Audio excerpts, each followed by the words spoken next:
Hello दोस्तों, मैं सचिन चलो से आपकी यूट्यूब चैनल टॉपर साला पे आप सभी लोगों का स्वागत करता हूं। देखिए, हम लोग पढ़े थे एसएससीजीडी का मैथ प्रैक्टिस सेट और आज हमारी जो है एसएससीजीडी का जो मैथ प्रैक्टिस सेट है वो 5 फरवरी 2025 का सेकंड शिफ्ट का है। इसके पहले 5 फरवरी 2025 का फर्स्ट शिफ्ट का पेपर हम लोग सॉल्व कर चुके हैं और वीडियो आप लोग देख ही ले होंगे। तो एक सेकंड शिफ्ट का हल करते हैं। तो देखिए, पहला सवाल है 170 मीटर और 480 मीटर लंबाई वाली दो रेलगाड़ी एक ही दिशा में क्रमशः 70 किलोमीटर प्रति घंटा और 80 किलोमीटर प्रति घंटा की चाल से गतिमान है। पीछे से आ रही तेज चाल वाली रेलगाड़ी द्वारा दूसरी रेलगाड़ी को पूरी तरह से पार करने में कितना समय मिनटों में लगेगा। तो देखिए क्या करा, एक ही दिशा में जब एक ही दिशा में जाती है तो चालें घट जाती है और किससे घटती है, वो सापेक्ष चाल से घटती है। तो सापेक्ष चाल आ जाएगा। सापेक्ष चाल क्या कहता है आपका? सापेक्ष चाल आपका यही कहता है कि बड़ी वाली चाल से छोटी वाली चाल को घटा देते हैं। तो बड़ी वाली चाल कितना है? 80, इसमें से छोटी चाल घटा दीजिए तो कितना आएगा? 10 किलोमीटर प्रति घंटा आएगा। ठीक, और ट्रेन की लंबाई, देखिए रेलगाड़ी की लंबाई कितना है? 170 मीटर और 480 मीटर। ये जो ट्रेन की जो लंबाई होती है यही दूरी का काम करती है। तो दूरी निकल कर आ जाएगा आपका, दूरी बराबर आएगा 170 और प्लस 480। तो 0 0 0 8 7 15 5 हासिल है, 4 1 5 1 6 650 मीटर। आपसे क्या पूछा है? समय। तो समय बराबर क्या होता है? समय बराबर दूरी बटे 4। तो दूरी कितना है? 650 मीटर। तो लिखेंगे 650 और चाल कितना है? 10 किलोमीटर प्रति घंटा। तो लिखेंगे 10 में। आप देखिए ये जो दूरी है ये मीटर में है और ये जो चाल है ये किलोमीटर प्रति घंटा में है। तो जब कोई चाल किलोमीटर प्रति घंटा में रहे, बनाना उसको मीटर में, मीटर प्रति सेकंड है तो 5/18 से गुणा करेंगे। तो 18 नीचे आ जाए तो पलट देंगे, ऊपर चला जाएगा। अब ये किस में बन जाएगा? मीटर प्रति सेकंड में। अब देखिए मीटर से मीटर कट जाएगा, 0 से 0 कट जाएगा, 5 से 65 काटेंगे, 5 1 5 5 3 15, 18 3 54 को 4 आसे बचे 5, 18 18 5 23, 234 सेकेंड आ जाएगा। 234 सेकेंड आ। लेकिन आपसे सवाल उत्तर आंसर किस में लाना है? मिनट में। तो ये सेकेंड में है, इसको 60 से भाग कर दीजिए। 234 बटे 60 अभी बदल जाएगा मिनट में। तो 60 से भाग देंगे 234 में, 6 चौको 24, 240, 4 बार नहीं जाएगा, 3 बार, 6 3 18, 180, 4 में 0 गया 4, 13 में से 8 गया 5, 1 कट जाएगा, 54.0, 6 48 6 9 54, तो 9 बार 540। देखिए पूरा कट गया। यानी कि अगर आप 60 से भाग देंगे तो कितना आएगा? 3.9 मिनट। 3.9 मिनट, यही आपको क्या हो जाएगा? उत्तर आ जाएगा। तो किस ऑप्शन में 3.9 मिनट? देखिए ऑप्शन नंबर डी में हमारा दिया हुआ है। अब चलते क्वेश्चन नंबर 2 पर। आइए क्वेश्चन नंबर 2 करते हैं। दिया मनोज के पास 1612 रुपये हैं। उसने इसे अपने पुत्रों आनंद और अनिल के बीच बांट दिया तथा उन्हें इसे वार्षिक रूप से चक्रवृद्धि होने वाली 8% वार्षिक ब्याज दर पर निवेश करने को कहा। यह देखा गया कि आनंद और अनिल को क्रमशः 13 और 14 वर्ष बाद समान धनराशि प्राप्त हुई। मनोज ने आनंद को कितनी धनराशि रुपये में दी थी? तो देखिए मनोज के पास 1612 रुपया, उसने अपने पुत्रों आनंद और अनिल के बीच बांट दिया। यानी कि मनोज एक पिता था और उसके 2 पुत्र थे। कौन? आनंद और अनिल। तो लिखेंगे आनंद और अनिल, ठीक, के बीच बांट दिया तथा उन्हें इसे वार्षिक रूप से चक्रवृद्धि होने वाले 8% वार्षिक ब्याज दर पर निवेश करने को कहा। तो देखिए 8%, 8% का फ्रैक्शन में 8 बटे में 100, 4 दूना के 8, 4 से कटेगा 100, 25 बार में। तो देखिए यानी 8% का फ्रैक्शन वैल्यू 2/25। ठीक, यह देखा गया कि आनंद और अनिल को क्रमशः 13 और 14 वर्ष बाद समान धनराशि। तो देखिए सब 13 और 14 बाद, आनंद को 13 साल बाद और अनिल को 14 साल बाद। तो जो सबसे ज़्यादा समय तक पैसा जमा किया रहता है वो छोटा रहता है, तो उसको हम छोटा बोलेंगे। क्यों? क्योंकि अनिल 14 साल तक और आनंद को 13 साल बाद देना है। तो 13 साल ये बड़ा है, आनंद क्या है? बड़ा है। ठीक, तो देखिए जो छोटा है तो छोटे वाले को 25 मिलेगा और इसमें 2 जुड़े तो 25 और 2 27 आनंद को मिलेगा। और इन दोनों को और अनुपात में कितना मिला है 25 और 27 52, और वास्तविकता में कितना मिला है मनुष्य कितना पैसा दे रहा है 1612 रुपया। तो 52 बराबर 1612 रुपया। 13 चौको 52, 13 एकम 13, 13 दूना के 26, 13 चौको 52, 4 एकम 4, 4 3 12, 4 एकम 4, 1 बराबर 31। फिर देखिए क्या कर रहा है, मनोज ने आनंद को कितनी धनराशि मिली। तो आनंद को अनुपात 27 और वास्तविकता 1 बराबर 31। तो 27 में 31 से गुणा करेंगे। 27 एकम 27, 27 से 7 हासिल 2, 27 23, 27 दूना 54, 27 23 3 7 21, 27 23 81, 81 में 2 जोड़े 83 हो जाएगा। तो 837 रुपये। मनोज ने आनंद को कितना पैसा दिया था 13 साल बाद, 837 रुपया।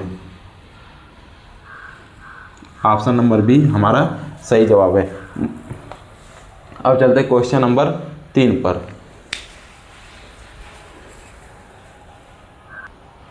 आइए क्वेश्चन नंबर 3 करते हैं। देखिए दिया है, मूल्यांकन कीजिए 32 भागे 8 गुणे 3 माइनस 3 गुणे 3। तो देखिए यहीं पे हल कर लीजिए। 8 से काटेंगे 32, कब बार हो जाएगा 4 बार में, 4 में 3 से गुणा हुआ, 4 3 12 माइनस 3 3 को 9, तो 12 से 9 गया 3। देखिए ऑप्शन नंबर सी हमारा सही जवाब है। अब चलते हैं क्वेश्चन नंबर, आइए क्वेश्चन नंबर 4 करते हैं। दिया है, एक शर्ट की कीमत में पहले 15% की वृद्धि हुई और फिर 12% की कमी हुई और एक बार फिर 8% की वृद्धि हुई। शर्ट की कीमत में निवल वृद्धि या कमी प्रतिशत दशमलव के एक स्थान तक सही ज्ञात कीजिए। तो देखिए 15% का फ्रैक्शन वैल्यू क्या होता है, और वो भी वृद्धि हो रहा है।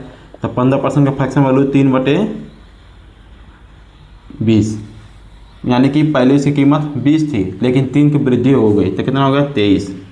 ठीक, उसी तरह फिर 12% की कमी हुई, तो 12% का फ्रैक्शन वैल्यू 3/25। पहले इसका मूल्य 25 था, अब 3 की कमी हुई तो हो गया 22। फिर इसके बाद 8% की वृद्धि हुई, 8% का फ्रैक्शन वैल्यू 2/25। पहले इसका मूल्य 25 था, अब 2 की वृद्धि हो गई तो 27 हो गया। ठीक, तो देखिए 25 में 25 से गुणा करेंगे 625, 625 में 2 से गुणा करेंगे तो 1250, यानी 12,500 आ जाएगा, 12,500। उसी तरह 27 में 27 से गुणा करिए 22, 27 दूना के 54 को 4 80 बचा 5, 27 दूना 54, 54 और 5 59 हो जाएगा, 594 हो जाएगा। आप 594 गुणा 23 में करिए। ठीक, ये 12,500, तो इसको इतना ही लिखिए। ये हो जाएगा 23 चौको 92 के 2 80 बचा 9, 23 9 207, 207 में 9 जोड़ेंगे 216, 216 के 6 80 बचा 21। फिर 23 बचा 115, 115 में 21 जोड़ दिए तो 5 1 6 2 1 3 1 136 हो जाएगा। ठीक, पहले इसका मूल्य 12,500 था, अब हो गया इसका मूल्य 13,662। तो कितना का वृद्धि हुआ, तो 2 में से 0 गया 2, उसके बाद 6 में से 0 गया 6, फिर उसके बाद 6 में से 5 गया 1, फिर उसके बाद 13 में से 12 गया 1, यानी 1162 की वृद्धि हुई। किस में हुई, 12,500 में। अब प्रतिशत बनाने के लिए 100 से गुणा, 2 0 से 2 0 काटिए, इसको 125 से भाग दीजिए। किस में, 1162 में। तो कितना बार जाएगा, कितना बार जाएगा, देखिए 9 बार जाता है, 25 9 बार नहीं जाएगा वैसे, चलिए देख लेते हैं। 9 ही बार लेके जाइए, 9 5, क्यों 9 बार मैं कर रहा हूँ, क्योंकि देखिए जो भी ऑप्शन है 9 से शुरू हो रहा है, फिर उसके बाद 10 है, तो पर 9 बार ले जाते हैं। तो 9 5 45 को 5 80 बचा 4, 9 दूना के 18 4 22 को 2 80 बचा 2, 9 को 9 2 11। तो देखिए 12 से 5 गया 7, ये हो जाएगा 5 से 2 गया 3, एक कट जाएगा, एक कट जाएगा, दशमलव ये 0 हो जाएगा, ये हो जाएगा 2 बार, यानी 125 दूना के 250। तो 0 में से 0 गया 0, 7 से 5 गया 2, 3 में 2 गया 120 हो गया। अब यहाँ 0 लग जाएगा, 1200 हो जाएगा। दशमलव के एक स्थान तक बताया था ना, यानी 9.2 की वृद्धि हुई है। कितने की वृद्धि हुई है, यानी 125 से 1162 हम काटेंगे तो 9.2 की क्या हुआ % की वृद्धि हुई है। तो दशमलव कुछ तक जाएगा तो 9.2 हम लोग देख लेते हैं। तो देखिए 9.2 नहीं दिया, 9.3% की वृद्धि, तो बढ़ाएंगे दशमलव करके बहुत आगे तक जाएगा, तो ऑप्शन नंबर सी हमारा सही जवाब हो जाएगा। तो चलिए आप चलते क्वेश्चन नंबर 5 पर।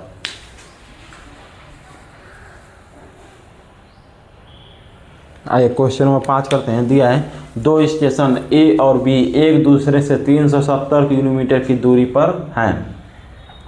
एक ट्रेन स्टेशन ए से 9 AM पर चलती है तथा स्टेशन बी की ओर 20 किलोमीटर प्रति घंटा की चाल से यात्रा करती है। दूसरी ट्रेन स्टेशन बी से 10 AM पर चलती है और स्टेशन ए की ओर 50 किलोमीटर प्रति घंटा की चाल से यात्रा करती है, वे किस समय पर एक दूसरे से मिलती हैं? तो आइए कर लेते हैं।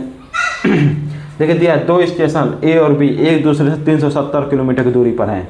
तो देखिए पहला स्टेशन क्या है? ए,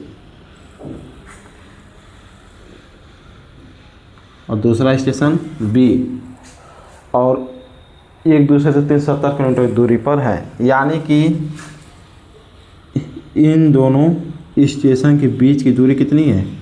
370 किलोमीटर। ठीक, उसी तरह एक ट्रेन स्टेशन ए से, यानी एक ट्रेन जा रही है स्टेशन ए से 9 AM पर, एक ट्रेन जा रही है 9 AM पर, एक ट्रेन स्टेशन ए से 9 बजे चलती है, सुबह में 9 बजे चलती है तथा स्टेशन बी की ओर 20 किलोमीटर प्रति घंटे की चाल से यात्रा करती हैं।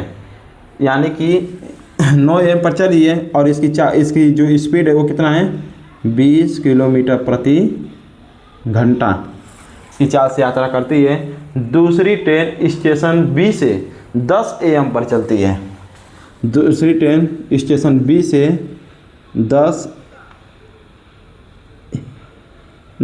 AM पर चलती है और स्टेशन ए की ओर 50 किलोमीटर प्रति घंटा की चाल से यात्रा करती है।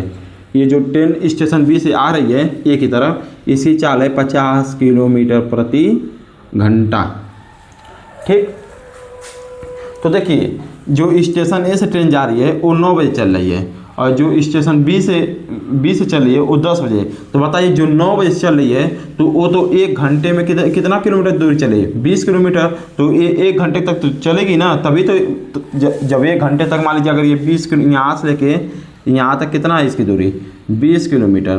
कितना है? 20 किलोमीटर। अब ये जो स्टेशन ए वाला है, अब इसकी चाल यहाँ पर 20 किलोमीटर प्रति घंटा। अब यहाँ से स्टार्ट होगा, एक जो ट्रेन 9 बजे शुरू हो रही थी, अब यहाँ पे कितना बज जाएगा? 10 बज जाएगा। ये तो 1 घंटा चलेगी ना। क्यों चलेगी? क्योंकि ये 10 बजे से स्टार्ट हो रहा है, तो जब 1 घंटा बाद स्टार्ट होता है ये 1 घंटा चलेगी। यानी कि यहाँ से लेकर यहाँ तक कितना आ गया इसकी दूरी? 20 किलोमीटर। अब ये पूरी दूरी कितनी थी? 370 किलोमीटर। अब इन दोनों के बीच दूरी कितना हो गया? 350 किलोमीटर। 350 किलोमीटर। और जब 2 रेलगाड़ी एक दूसरे की तरफ आती है तो उनकी चालें क्या हो जाती है? जुड़ जाती हैं। और देखिए आपके पास दूरी दिया है, चाल भी दिया है, क्या बताना है? समय बताना है। तो समय बराबर क्या होता है? दूरी बटे चाल। समय बराबर दूरी बटे चाल। तो दूरी कितना है? 350 किलोमीटर। और चाल कितना है? 20 किलोमीटर प्रति घंटा और 50 यानी 70 किलोमीटर प्रति घंटा। 70 किलोमीटर प्रति घंटा। तो ये देखिए 1 किलोमीटर से किलोमीटर कट जाएगा, 0 से 0 कट जाएगा, 7 से काटेंगे 35 को 5, और ये क्या है? घंटा। यानी कि 5 घंटा लगेगा। समय कितना लगेगा? 5 घंटा लगेगा। कह क्या रहा है? वे किस समय पर एक दूसरे से मिलती हैं? तो बताइए जो ये बी वाली, जो ये बी स्टेशन जो ट्रेन गुजर रही थी वो कितने बजे से चल रही थी? 10 बजे से चल रही थी। तो 10 बजे से उसमें 5 घंटा जोड़ दीजिए तो कितना हो जाएगा? 11, 12, 1, 2, 3 बज जाएगा। 3 बजे, 3 PM पे, यानी शाम हो जाएगा 3 बजे। तो किस ऑप्शन में है 3 बज रहा है? देखिए ऑप्शन नंबर डी हमारा सही जवाब हो जाएगा। देखिए मैं एकदम डायग्राम से बता दिया हूँ। चलिए अगला हम लोग चलते क्वेश्चन नंबर 6 पर।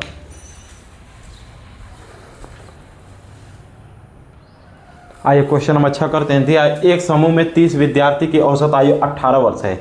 जब शिक्षक की आयु शामिल की जाती है तो समूह की औसत आयु 1 वर्ष बढ़ जाती है। जब एक लोग शामिल होते हैं तो जब आयु बढ़ती है तो पूरे औसत में आयु बढ़ जाती है। ठीक है, शिक्षक की आयु वर्ष में कितनी है? तो देखिए एक समूह में 30 विद्यार्थी थे, 30 इनकी औसत आयु कितना है? 18 वर्ष। तो यू कितना हो जाएगा? 18 × 30, 540 वर्ष। यानी 30 विद्यार्थी टोटल कितने वर्ष के हैं? 540 वर्ष के। करा जब शिक्षक की आयु, पहले 30 विद्यार्थी थे, अब एक शिक्षक, जब शिक्षक की आयु शामिल की जाती है यानी एक शिक्षक और बढ़ गया, यानी आप कितने लोग हो जाएंगे? 31 लोग हो जाएंगे। कह रहा है जब शिक्षक की आयु शामिल की जाती है तो समूह की औसत आयु 1 वर्ष बढ़ जाती है। तो पहले समूह की औसत आयु कितना था 18 था, अब 1 वर्ष बढ़ जाएगा तो कितना हो जाएगा 19 हो जाएगा। तो योग कितना हो जाएगा इनका 31 गुणे 19, 19 से कम 19 को 89 बचा, 19 के 57 और 1 58, 589 वर्ष, यानी पूरे 31 लोगों का वर्ष उम्र कितना हो जाएगा 589 वर्ष। अब हमको कितना है किसका निकालना है शिक्षक का आयु निकालना है। तो शिक्षक का आयु कितना हो जाएगा, तो 589 में से 540 घटा देंगे तो 9 में 0 गया 9, 8 में 4 गया 4, 49 वर्ष, यानी शिक्षक की आयु कितना हो जाएगा 49 वर्ष। ये आपको क्या हो जाएगा राइट आंसर हो जाएगा। किस ऑप्शन में, ऑप्शन नंबर सी हमारा सही जवाब है। अब हम लोग चलते हैं क्वेश्चन नंबर 7 पर। आइए क्वेश्चन नंबर 7 करते हैं। दिया है यदि F1 और F2 क्रमशः 2/7, 7/12, 8 तथा 5/6, 4/3 10 के चतुर्थानुपाती हैं तो F1 अनुपात F2 का मान ज्ञात कीजिए। यानी 2/7, 7/12, 8 F1 क्या है चतुर्थानुपाती। उसी तरह 5/6, 4/3, 10 के F2 चतुर्थानुपाती है। तो F1 अनुपात F2 का मान ज्ञात करना है। तो देखिए 2/7 अनुपात 7/12 समानुपाते 8 अनुपाते F1 लिखेंगे। ठीक उसी तरह इधर लिखेंगे 5/6 अनुपाते 4/3 समानुपाते 10 अनुपाते F2। तो देखिए पहला का गुणा आखिरी में हुआ तो 2/7 गुणे F1 बराबर में 8 गुणे में 7/12। ठीक उसी तरह हाँ देखिए ये 2/7 क्या है गुणा में इधर जाएगा तो भाग में हो जाएगा। तो 2/7 गुणा में इधर जाएगा तो भाग में, तो भाग में हो जाएगा 7/2। तो लिखेंगे F1 बराबर में 8 गुणे में 7/12। ये देखिए 2/7 गुणा में, लेकिन जैसे ही भाग में जाएगा तो ये पलट जाएगा तो 7 किस में हो जाएगा 2 में हो जाएगा। ठीक आप देखिए काट लीजिए 4 दूना के 8, 4 3 12, 2 एकम 2, 2 एकम 2। तो F1 का अनुपात कितना होगा 7 7 49, 49/3। उसी तरह इसको हल करिए। देखिए पहला गुणा आखिरी में करिए, यानी प्रथम पद का गुणा चतुर्थ पद में करिए। तो 5/6 का गुणा F2 में बराबर में रहेगा 4/3 गुणे में 10। अब देखिए 5/6 किस में गुणा में इधर जाएगा तो भाग होता है, ये हो जाएगा 6/5। तो F2 बराबर 4/3 गुणे में 10, 6/5, 5 से काटे 5 एकम 5, 5 दूना के 10, 3 एकम 3, 3 दूना के 6। तो F2 बराबर आ जाएगा 2 दूना 4, 4 चौको 16। F2 का मान आ जाएगा 16 और F1 का मान आ जाएगा 49/3। आपसे क्या पूछा F1 अनुपात F2। तो देखिए F1 अनुपात F2, तो F1 का अनुपात है 49/3 अनुपात है और F2 का मान है 16। ये 3 में इधर जाएगा तो गुणा में हो जाएगा, यानी 3 भाग में उधर जाएगा तो गुणा में। तो 49/16 गुणे 3, तो 49/16 3 48। ये आपको क्या हो जाएगा राइट आंसर हो जाएगा 49/48। देखिए ऑप्शन नंबर डी हमारा सही जवाब है, यानी क्वेश्चन नंबर 7 का राइट आंसर होगा option number D. I hope ये सवाल बहुत अच्छा था, आपको समझ में आ गया हो। अब चलते क्वेश्चन नंबर 8 पर।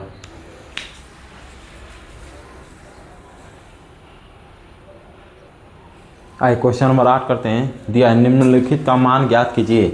बड़ा ब्रैकेट है उसके अंदर छोटा ब्रैकेट है 91/7 छोटा ब्रैकेट बंद, फिर गुणे, फिर मझला ब्रैकेट 64/4 प्लस 17/6 गुणे एक छोटा ब्रैकेट है 8-2 ब्रैकेट बंद। तो देखिए सबसे पहले आप इसको हल करिए। ठीक 8 में से 2 गया कितना हो जाएगा 6 हो जाएगा, यानी इसको हल करने पर क्या आ जाएगा 6 आ जाएगा। अब 6 से ये 6 कट जाएगा, कब बार में एक, ये 17 कम 17 हो जाएगा। तो देखिए 64/4 प्लस 17 कम 17, इसके बटे में कुछ नहीं तो 1 मानिए, 4 और 1 प्लस 4 हो जाएगा। 4 से भाग देंगे 4 होते एक बार 64 कम 64 प्लस 1 से भाग देंगे 4 में तो 4 हो जाएगा, 17 चौको 68, 8 4 12 2 हासिल 1 6 6 12 और 1 13, 4 132/4, 4 3 12, 1 बचेगा, फिर 4 3 12, यानी ये पूरा सॉल्व होगा तो कितना आएगा 33 आएगा। तो यहाँ पे लिखिए 33। फिर 91 में भाग दीजिए 7 से, तो कब आ जाएगा 13, क्या कि 13 साथ कितना होता है 91 होता है। अभी 13 इसको हल करने में कितना आ गया 13 आ गया। ये क्या बार गुणे है, फिर उसके बाद क्या 33 है। आप 13 का गुणा 33 में करिए, 13 × 39 का हासिल 3, 13 × 39 और 3 42, 429। ये क्या हो जाएगा, राइट आंसर हो जाएगा। किस ऑप्शन में, ऑप्शन नंबर सी हमारा करेक्ट आंसर है। अब चलते क्वेश्चन नंबर 9 पर।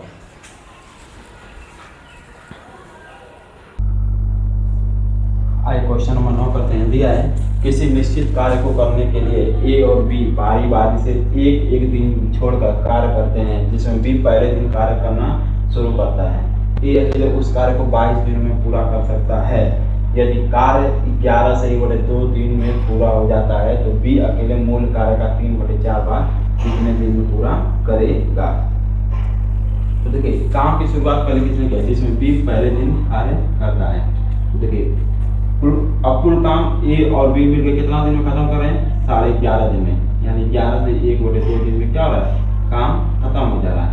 तो अब हम लोग को ये निकालना पड़ेगा कि एक दिन में कितना काम कर रहा है और बी एक दिन में कितना काम कर रहा है। तो देखिए पहले दिन में बी शुरुआत कर रहा है, फिर उसके बाद आएगा ए, फिर आएगा बी, फिर ए, फिर आएगा बी, फिर ए, फिर बी, फिर ए। देखिए 1 दिन, 2 दिन, 3 दिन, 4 दिन, 5 दिन, 6 दिन, 7 दिन, 8 दिन, 9 दिन, 10 दिन। अब देखिए 10 दिन तक हो गया। अब कुल ए और बी मिलकर कितने दिन में काम खत्म करें, 11 से 1/2 दिन में। ये 10 दिन हो गया। अब उसके बाद कौन आएगा, बी आएगा। अब देखिए 11 दिन। अब उसके बाद आएगा कौन, ए, लेकिन ये जो है वो पूरा काम नहीं करेगा, क्यों, क्योंकि वो बस आधा ही काम करेगा। तो ए करेगा उसका आधा काम। कितना काम करेगा, आधा, यानी कि बी एक दिन में करेगा 6 काम। बी जो काम है वो 6 दिन में करता है। कितने दिन में, 6 दिन में। और ए जो काम करता है वो 1, 2, 3, 4, 5 और 5.5 दिन में, 5 से 1/2 दिन में काम करता है। फिर देखिए क्या करता है, ये अकेले उस कार्य को 22 दिन में पूरा कर सकता है। बताइए, एक दिन में करता है 5 और 10 11, 11/2 और कर रहा है 11/2 काम कितने दिन में कर रहा है, 22 दिन में कर रहा है। तो 22 इसके नीचे 1 मान लीजिए, 11/2 गुणे 1/22, 11 के 11, 11 गुना के 22, 1 कम 1/4। ये काम करता है, एक काम करता है कितना, 1/4 काम, यानी 4 में से 1 काम कर दे रहा है। तो कितना बचेगा, 3/4 काम।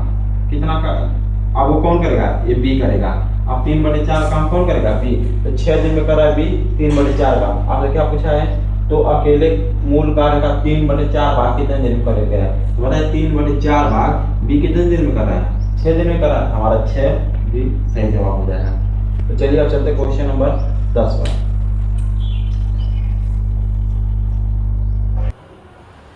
आइए क्वेश्चन नंबर 10 करते हैं। 4800 रुपये को राम, श्याम और कार्तिक के बीच 4:8:3 के अनुपात में बांटे। श्याम को मिलने वाली राशि ज्ञात कीजिए। तो देखिए राम, श्याम और कार्तिक 4:8:3। तो अनुपात कितना मिला, 8 3 11 4 15, 15 बराबर 4800। तो 1 बराबर 15 दूना 15 3 45, 3 बचे 15 दूना 30 0, 1 बराबर 320। श्याम को मिलने वाली राशि, तो श्याम को अनुपात कितना मिला 8। तो 8 में 320 से गुणा करिए, 8 16 और 2 16 86, 8 24 और 1 25, 2560 रुपया श्याम को राशि मिलेगी। ये आपको क्या हो जाएगा, राइट आंसर हो जाएगा 2560 रुपये। अब चलते क्वेश्चन नंबर 11 पर। क्वेश्चन नंबर 11 करते हैं। दिया है किसी जिले की जनसंख्या 3,69,000 है, जिसमें 1,86,000 पुरुष हैं, 45% जनसंख्या साक्षर है। यदि 45% पुरुष साक्षर हैं तो साक्षर महिलाओं का प्रतिशत कितना होगा। साक्षर का मतलब क्या होता है, लिटरेट, इंग्लिश बोलते हैं लिटरेट, यानी कि हिंदी, इसका अर्थ समझेंगे साक्षर का मतलब पढ़े लिखे लोग। ठीक, तो देखिए किसी जिले की जनसंख्या 3,69,000 है, 3,69,000, 3,69,000 में से कुछ पुरुष है और कुछ महिला है, तो मेल और फीमेल। ठीक, तो देखिए 3,69,000 में से 1,86,000 पुरुष हैं, 1,86,000 क्या है, मेल है। तो फीमेल कितने हो जाएंगे, तो देखिए 3 0 में से 3 0 जाएगा तो 3 0 आ जाएगा। ठीक, 9 में से 6 गया तो 3, 16 में से 8 गया तो 8, 2 में से 1 गया तो 1, यानी कि 3,69,000 में से 1,86,000 मेल है और 1,83,000 क्या है, फीमेल है। फिर क्या करा है 45% जनसंख्या साक्षर है। तो बताइए टोटल जनसंख्या कितना है 3,69,000। 3,69,000 में क्या करा है 45% जनसंख्या साक्षर है। तो 3,69,000 में से 45% जनसंख्या साक्षर है। तो 2 जीरो से 2 जीरो कट जाएगा। तो 45 में 3690 में गुणा करिए 45 से। तो देखिए 5 शून्य शून्य 5 9 45 को 5 हासी बचा 4 5 जगह 30 4 34 को 4 हासी 3 5 1 15 3 18 4 शून्य शून्य 4 9 36 को 4 हासी 3 4 1 24 और 3 27 को 7 हासी बचा 2 4 1 12 2 14 0 5 6 4 10 8 7 15 1 16 4 1 5 1 6 1,66,050 1,66,050 यानी कि 3,69,000 में से 1,66,050 लोग क्या हैं पढ़े लिखे लोग हैं।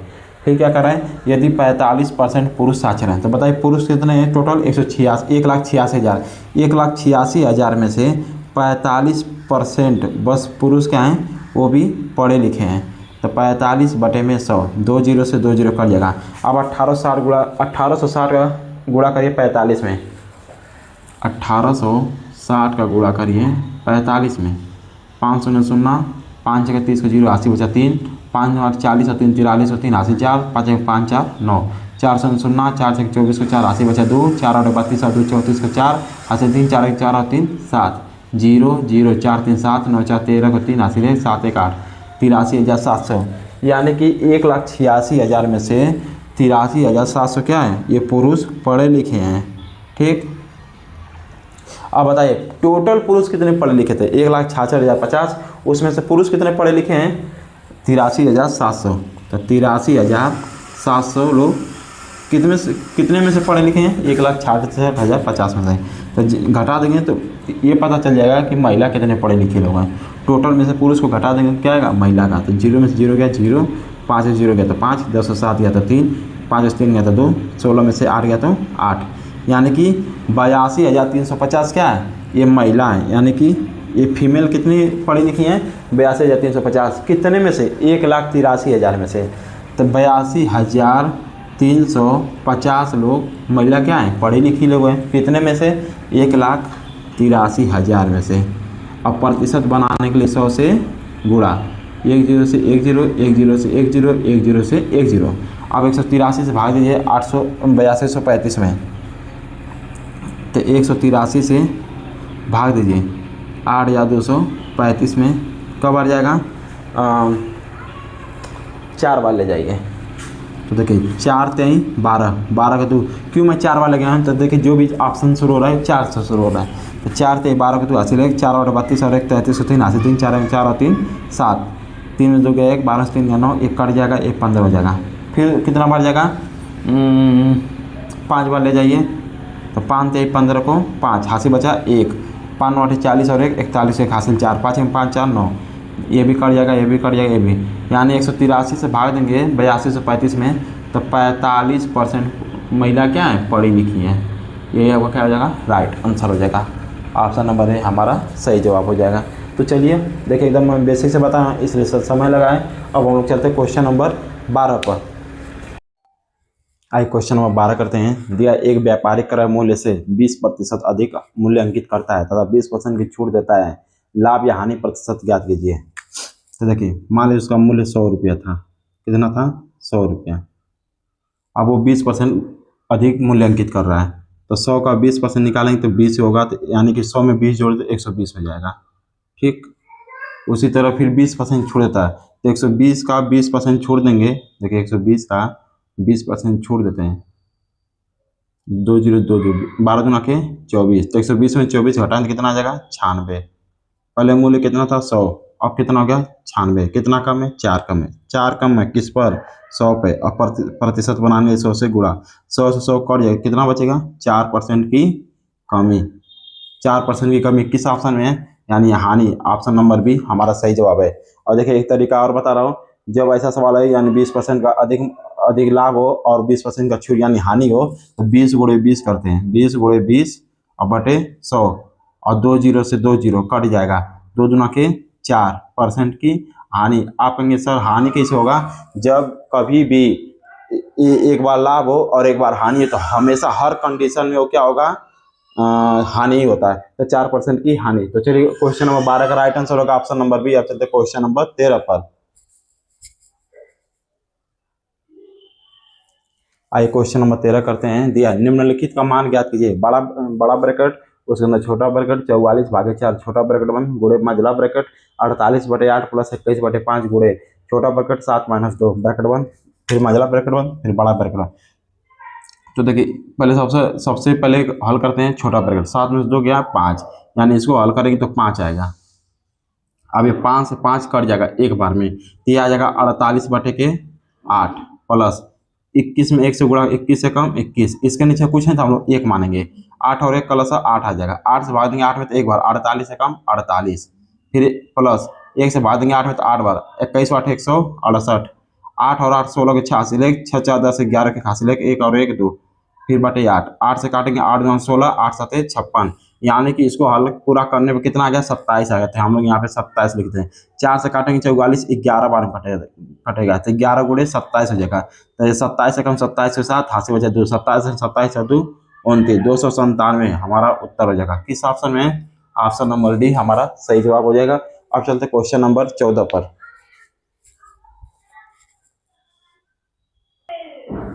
आइए क्वेश्चन नंबर 14 करते हैं। दिया है दो संख्याओं का एलसीएम और एचसीएफ क्रमशः 168 और 6 है। यदि उनमें से एक संख्या 24 है तो दूसरी संख्या क्या होगा? तो देखिए एक सूत्र होता है लसा गुणे मसा बराबर पहली संख्या गुणे दूसरी संख्या। तो देखिए एलसीएम कितना दिया है 168 गुणे एचसीएफ कितना दिया है 6 बराबर, उनमें से एक संख्या 24 है और दूसरी संख्या आपसे पूछा हुआ है। तो ये 24 गुणा में इधर आ जाएगा तो भाग में हो जाएगा। तो 168 गुणे 6 बटे में 24 बराबर में दूसरी संख्या। 6 कम 6 6 चौको 24, 4 चौको 16, 4 दूना के 8, तो 42 बराबर दूसरी संख्या। ये आपको क्या आ जाएगा? राइट आंसर आ जाएगा 42। ऑप्शन नंबर है हमारा सही जवाब हो जाएगा। अब चलते क्वेश्चन नंबर 15 पर। आइए क्वेश्चन नंबर 15 करते हैं। दिया यदि घनाभ की लंबाई 2 गुनी ऊंचाई आधी तथा चौड़ाई 3 कर दी जाए तो इसका आयतन वॉल्यूम, आयतन को इंग्लिश में बोलते हैं वॉल्यूम, वी से प्रदर्शित किया गया है, कितना हो जाएगा? तो देखिए घनाभ का आयतन, घनाभ का आयतन बराबर क्या सूत्र होता है? लंबाई गुणे चौड़ाई गुणे ऊंचाई, लंबाई गुणे चौड़ाई गुणे ऊंचाई कर लंबाई का दोगुना। मान लीजिए घनाभ की लंबाई यल है, इसको दोगुना करेंगे तो 2l हो जाएगा। फिर करा ऊंचाई आधी, तो घनाभ की ऊंचाई h होता है, तो h को इसको आधा करना तो h/2 लिखेंगे। ठीक, उसी तरह चौड़ाई की तिगुनी यानी वृत्त, तिगुना करना तो यानी 3b हो जाएगा। अब यहीं पर रख देंगे, इसका आयतन निकल जाएगा। लंबाई की जगह पे 2l लिखेंगे गुणे चौड़ाई की जगह पे h/2 लिखेंगे। सॉरी नहीं, चौड़ाई की जगह पे h/2 नहीं लिखेंगे, चौड़ाई हमारा क्या 3b है तो लिखेंगे 3b गुणे ऊंचाई की जगह पे h/2 लिखेंगे। ठीक, अब देखिए एल बी एच ये तो आयतन है, तो इसको हम लोग लिखेंगे नहीं तो 2 3 6, हाइएस्ट के बगल में 1 छिपा है तो 2 3 6 कम 6 हो जाएगा। अब बटे में हो जाएगा 2, 2 से काटेंगे 6 को कब आ जाएगा 3, लेकिन हम लोग आयतन निकालेंगे इसको बी से प्रदर्शित कर देंगे। हमारा इसका आयतन घनाभ का आयतन कितना हो जाएगा 3b। किस ऑप्शन में? ऑप्शन नंबर सी हमारा सही जवाब हो जाएगा। अब चलते हैं क्वेश्चन नंबर 16 पर।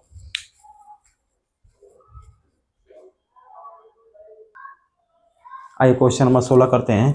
दिया वार्षिक साधारण ब्याज की समान दर पर अमित 5400 रुपये की राशि का निवेश करता है और गोपाल 9400 रुपये की राशि का निवेश करता है। यदि 6 वर्ष के अंत में गोपाल को अमित से 960 रुपये अधिक ब्याज प्राप्त होता है तो वार्षिक ब्याज की दर प्रतिशत में ज्ञात कीजिए। तो देखिए समान ब्याज की दर है, दोनों लोग का समान दर क्या है? समान है।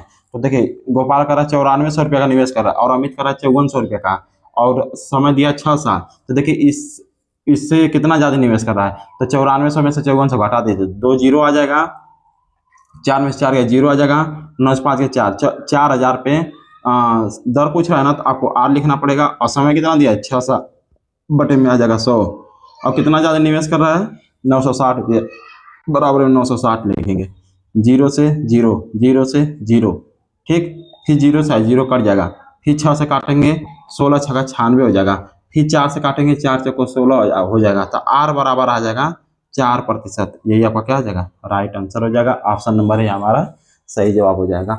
अब चलते हैं क्वेश्चन नंबर 17 पर।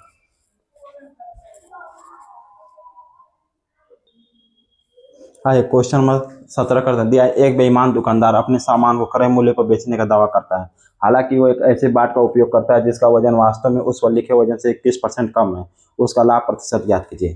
तो देखिए, मान लीजिए एक दुकानदार है, वो 100 रुपये में 100 ग्राम बेच रहा है, कोई वस्तु है, और मैं क्रय मूल्य पर बेचने का दावा करता हूँ, यानी कि 100 रुपये को बेचने का दावा कर रहा है। हालांकि वो एक ऐसे बाट का उपयोग करता है जिसका वजन वास्तव में उस पर लिखे वजन से 21% कम है। मान लीजिए उस पर 100 लिखा है लेकिन 21% कम है, तो कितना कम हो जाएगा, 79। कितना कम हो जाएगा, 79। करा उसका लाभ प्रतिशत क्या है, बताइए। 19 से कितना अधिक है, 21।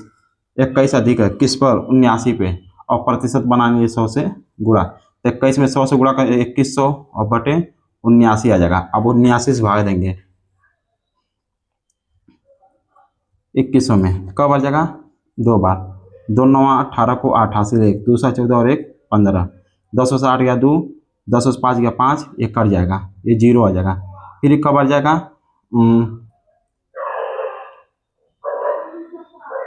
7 बार। 7 9 63 को 3 80, 7 7 49 6 55। 7 बार में भी नहीं जाएगा, 6 बार में जाएगा। 6 9 54 को 4 80 बचे 5, 6 7 42 और 5 47। 10 से 4 गया 6, 11 7 गया 4, ये कट जाएगा, तो हो जाएगा 26 सही 46 बटे 79% का लाभ होगा। यही आपको क्या हो जाएगा, राइट आंसर। 26 से 46 बटे 79, 26 से 46 बटे 79% का लाभ होगा। ऑप्शन नंबर भी हमारा करेक्ट आंसर है। आइए चलते क्वेश्चन नंबर 18 पर। आइए क्वेश्चन नंबर 18 करते हैं। दिया है, महेश के पास 16-17 रुपए हैं। उसने इसे अपने पुत्रों विजय और अजय के बीच बांट दिया तथा उन्हें इसे वार्षिक रूप से चक्रवृद्धि होने वाले 10% ब्याज दर पर निवेश करने को कहा। यह देखा गया कि विजय और अजय को क्रमशः 15 और 16 वर्ष बाद समान धनराशि प्राप्त हुई। महेश ने विजय को कितनी धनराशि रुपए में दी थी। महेश के पास 16-17 रुपए हैं और उसके 2 पुत्र विजय और अजय। तो नाम लिख लीजिए, विजय और अजय। ठीक, बांट दिया तथा उन्हें वार्षिक रूप से चक्रवृद्धि होने वाले 10% ब्याज दर पर, यानी रेट कितना है, 10% का फ्रैक्शन वैल्यू कितना होता है, 1/10। ठीक, निवेश करने को कहा। यह देखा कि विजय और अजय को क्रमशः 15 और 16 वर्ष बाद समान धनराशि, यानी जो ज्यादा समय तक पैसा जमा करता है वो छोटा रहता है। तो विजय और अजय 15 और 16, तो देखिए विजय 15 साल तक जमा किया था, अजय 16 साल, तो अजय क्या हो जाएगा, छोटा हो जाएगा, तो इसको छोटा लिखेंगे। देखिए करने का तरीका, और ये इसको हम लोग बड़ा मानेंगे। ठीक, अब देखिए जो छोटा है उसको कम पैसा मिलेगा। ये 10 है तो ये 10 रहेगा, 10 में 1 जोड़ देते 11 इसको हो जाएगा। अब देखिए इन दोनों में 15 और 16 का अंतर क्या है, कितना, 1 है, तो इन दोनों का पावर 1 रहेगा। ठीक, तो 11 की पावर 1 तो 11, 10 की पावर 1 तो 10, 11 और 10 मिलकर कितना हो रहा है, 21। तो अनुपात हमको 21 मिला, वास्तविकता में कितना मिला है, 1617 रुपया। तो 21 से कम 21, 21 7 147, कितना बचेगा, 14 बचेगा। 21 7 147, तो 1 बराबर 77। क्या पूछा, महेश ने विजय को कितनी धनराशि दिया। महेश ने विजय को, तो विजय को अनुपात में 11 मिला, तो 11 में 77 से गुणा कर दीजिए। 11 से 77 को 7, हाथी बचा 7, 11 77 77 और 3 80 4 84, 847 रुपया। कितना, 847 है। ऑप्शन नंबर ए हमारा सही जवाब है। अब चलते क्वेश्चन नंबर 19 पर। आइए क्वेश्चन नंबर 19 करते हैं। दिया है, अनवर अमित और गोपाल का औसत वजन 45 केजी है। यदि अनवर और अमित का औसत वजन 43 केजी है और अमित और गोपाल का औसत वजन 42 केजी है, तो अमित का वजन किलोग्राम में ज्ञात कीजिए। तो देखिए, ए फॉर ए एन से अनवर और ए एम से अमित और जी से गोपाल, इन तीनों का औसत वजन 45 केजी है। तो योग कितना हो जाएगा, तो 3 लोग हैं तो 3 गुणे 45 हो जाएगा। तो 3 5 15 को 5 हासिल है, 3 चौक 12 1 13, 135 केजी। इन तीनों का वजन 135 केजी। यदि अनवर और अमित का औसत वजन कितना है, 43 केजी है। अब तो योग कितना हो जाएगा, तो 2 लोग हैं तो 2 गुणे 43, 86 केजी। ठीक, उसी तरह अमित और गोपाल का औसत वजन कितना है, 42 केजी। तो 2 लोग हैं तो योग हो जाएगा, तो तो 2 गुणे 42 84 kg हो जाएगा। ठीक, फिर क्या पूछा है, अमित का वजन बताइए। तो बताइए तीनों का वजन कितना है, 135 kg। अनवर, अमित और गोपाल का तीनों का वजन कितना है, 135 kg। आप देखिए अमित और गोपाल का वजन कितना है, 84 kg। तो अनवर का कितना आ जाएगा, अनवर प्लस 84 बराबर 135। तो अनवर बराबर 135 प्लस के 84 इधर आ जाएगा माइनस के 84। तो अनवर का आ जाएगा 5 में 4 गया 1, 13 में 60 गया 5। अनवर का वजन आ जाएगा 51 kg। अनवर का वजन कितना आ जाएगा, 51 kg। क्या आपसे पूछा है, अमित का वजन पूछा है ना, तो ठीक है।